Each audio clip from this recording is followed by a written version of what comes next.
जय जोहार। छत्तीसगढ़ी प्रमुख प्रादेशिक समाचार के संग मैं किरण वर्मा।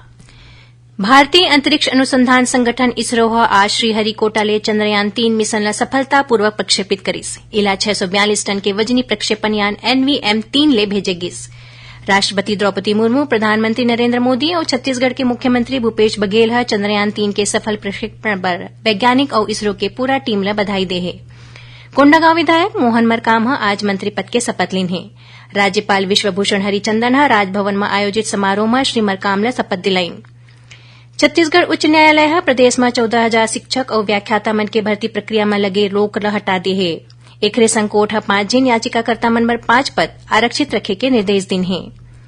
प्रदेश में स्वामी आत्मानंद हिंदी माध्यम के 318 स्कूल मन में 9,117 पद में भर्ती करे जाही। एकर प्रक्रिया शुरू कर दे है। जानी मानी पंडवानी गायिका पद्म विभूषण डॉक्टर तीजन बाई की तबियत खराब होए के खबर मिले के बाद मुख्यमंत्री भूपेश बघेल के निर्देश में डॉक्टर मन की एक टीम गनियारी गांव स्थित तीजन बाई के निवास भेजे गिस। डॉक्टर मन के अनुसार तीजन बाई के स्वास्थ्य की स्थिति फिलहाल स्थिर हवय।